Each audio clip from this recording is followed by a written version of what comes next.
Es muy desgarrador, evidentemente,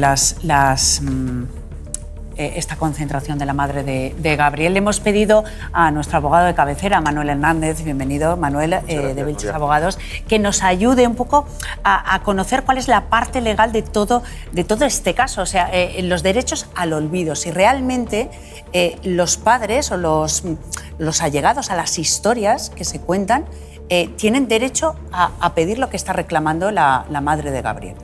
Bueno, cuando hablamos en derecho de lo que es el derecho al olvido, llamado derecho al olvido de Google, es en aquellos casos en los que no entramos dentro de un caso de dominio público o un caso histórico. En este caso, lo dudo mucho que Google accediera a borrar esos datos para que así la gente lo entienda. Normalmente hablamos de otros casos en los que solicitamos el derecho al olvido en Google y debe haber pasado tiempo suficiente.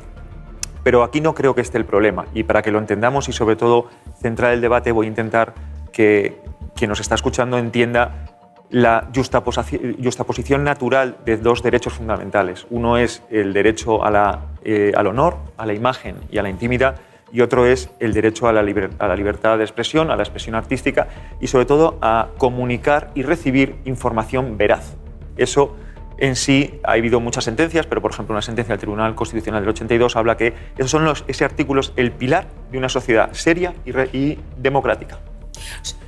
Ante eso, y no me voy a extender mucho, ante eso el problema en el que nos encontramos es que están unos hechos extraordinarios de personas que eran absolutamente desconocidas antes de estos hechos y que han sido de dominio público. Esto se puede hacer una docuserie, se puede hacer llevar a la gran pantalla, etcétera, etcétera. Los medios de comunicación pueden tratarlo, ahí está.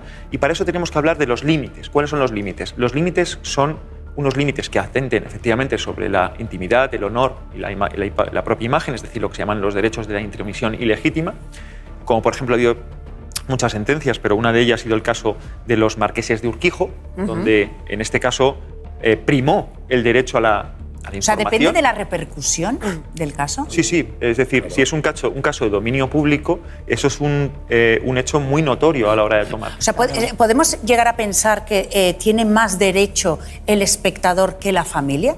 Por supuesto. Es que lo que estoy diciendo es que la jurisprudencia, tanto la nacional como la europea, prima el derecho de la expresión artística a el derecho a la intimidad, siempre con los límites de evitar ofensas excesivas o dolosas, incitar al odio, a la violencia y el artículo 8.4 de la Ley del Menor, de la Ley de la Protección a la Infancia. Te iba a preguntar, Manuel, si existe alguna diferencia en que el caso, el protagonista sea un menor o sea un adulto. Por supuesto que la hay y es fundamental. Aquí una de las diferencias fundamentales es que la Constitución española establece que este derecho a la expresión artística tiene ciertos límites y uno de los límites son las leyes que desarrollen ese derecho. Uno de ellos es precisamente el de la ley del menor, es decir, la protección a la infancia y la adolescencia en casos de violencia.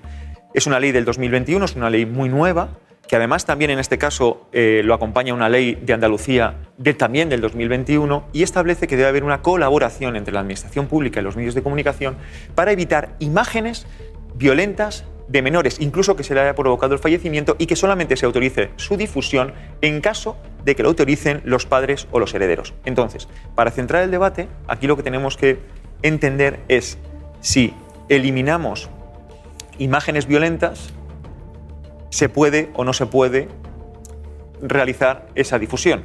O sea, hacer, por ejemplo, una serie o un documental sobre un caso en concreto, ¿no? Yo quería saber, en este caso concreto en el que hablamos, es verdad que muchas veces las familias, por la angustia, utilizan los medios de comunicación, no digo para presionar, pero sí para... no es lo mismo un caso como este, muy mediático, donde todas las de seguridad saben que estamos todos los medios de comunicación con el ojo puesto, o sea, se actúa, no quiero decir de una manera mucho más eficaz, porque siempre se actúa de forma eficaz, pero evidentemente tiene alguna ventaja. ¿Eso es una desventaja a la hora de pedir ahora que se olvide o que no se pueda hacer una serie o documental recordando todo lo que sucedió? Bueno, ha habido muchas sentencias que lo que vienen a reiterar es que la sociedad tiene derecho a conocer hechos de naturaleza penal, precisamente para evitar que se vuelvan a reproducir porque la sociedad, bueno, pues se escandalice, efectivamente. Claro, pero Entonces, moralmente... claro, aquí el límite es que es un menor y los derechos del padre y de la madre. Pero bueno, veo que en esto que está diciendo gravita sobre el asunto del conflicto, de la polémica de la serie esta. Sí, efectivamente. Yo creo que es inviable. Es decir, hay una colisión que va a existir siempre, que viene de muy atrás, que es ya no el derecho a la información, sino también a la creación o a la ficción sobre un territorio real o unos personajes que han existido o que dejaron de existir en el caso de que fueran asesinados u otras cosas.